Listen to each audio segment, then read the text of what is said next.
Assam job চেনেলটোৰ সমূহ দৰ্শকক অন্য এটা নতুন ভিডিঅ'লৈ স্বাগতম জনাইছোঁ। আজি আমি এই ভিডিঅ'টোত আলোচনা কৰিম ভাৰতীয় পাৱাৰ গ্ৰিড নিগমত যি চাকৰি ওলাইছে, যি 1031টা পোষ্ট ওলাইছে, সেই পোষ্ট কেইটাৰনো আমি কেনেকৈ এপ্লাই কৰিম, তাৰ কোৱালিফিকেশ্যন কি হ'ব। গতিকে সেই সকলোবিলাকৰ কথা আমি আজিৰ এই ভিডিঅ'টোৱে আলোচনা কৰিম। গতিকে আজি আপোনালোকে আমাৰ ভিডিঅ'টো শেষ পৰ্যন্ত চাব, স্কিপ নকৰাকৈ চাব, যাতে আপোনালোকে এই চাকৰিকেইটাৰ বিষয়ে খুব গভীৰভাৱে জানিব পাৰে, যাতে আপোনালোকে দ্বিতীয়টো কোনো ৱেবছাইটৰ সহায় ল'বলগীয়া নহয়। গতিকে দেৰি নকৰি আজি আমাৰ ভিডিঅ'টো আৰম্ভ কৰোঁ আহকচোন। আজিৰ ভিডিঅ'টোত আমাৰ ৰিক্ৰুইটমেণ্ট হৈছে PGCIL, যাক আসাম পাৱাৰ গ্ৰিড নিগমৰ যি চাকৰি বুলি কোৱা হয়, সেই চাকৰিটোৰ বিষয়ে আমি জনাইছোঁ। আৰু এইটো এডভাৰটাইজমেণ্ট হৈছে এপ্ৰেণ্টিছশ্বিপ 2024-25ৰ এডভাৰটাইজমেণ্ট। ইয়াত টোটেল ভেকেঞ্চিছ আছে 1031টা। এডুকেশ্যন কোৱালিফিকেশ্যন বিচৰা হৈছে ITI, ডিপ্ল'মা, গ্ৰেজুৱেট আৰু BTech। এজ লিমিটটো আপোনালোকক এতিয়াই কৈ থৈছোঁ, 18 বছৰৰ তলত আপোনালোকৰ হ'লে নহ'ব, 18 বছৰৰ পৰা আপোনালোকৰ বয়স হ'ব লাগিব।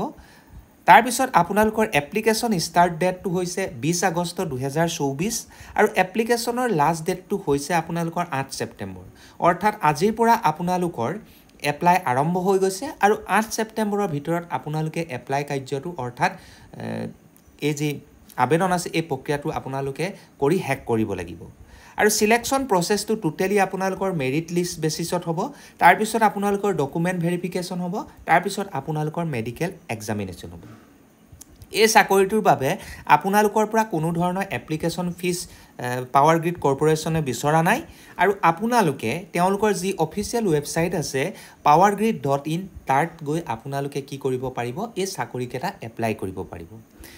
তথাপি মই আমাৰ এই ভিডিঅ'টোৰ ডেছক্ৰিপশ্যন বক্সত তেওঁলোকৰ অফিচিয়েল ৱেবছাইটটো দি দিম। এই অফিচিয়েল ৱেবছাইটটোত আপোনালোকে গৈ ডাইৰেক্ট এপ্লাই কৰিব পাৰিব। ভিডিঅ'টোৰ শেষত মই এপ্লাই প্ৰচেছটো আপোনালোকক ষ্টেপছকেইটা কৈ দিম, গতিকে মন দি আপোনালোকে শুনিব।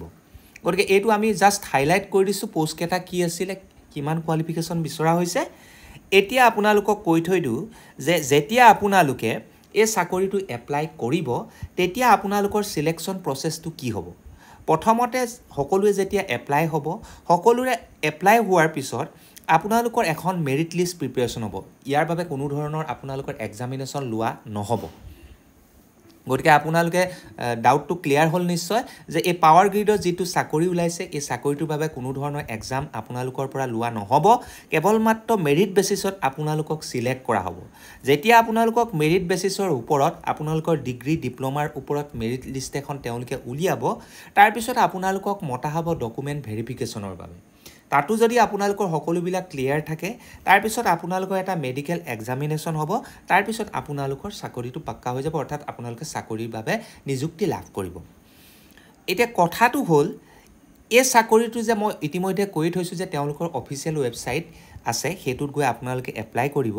গতিকে আপোনালোকে কি কৰিব, মই আপোনালোকে নিশ্চয় আমাৰ স্ক্ৰীণত দেখিবলৈ পাইছে, visit the official website powergrid.in, এই ৱেবছাইটটোত আপোনালোকে ক্লিক কৰিব।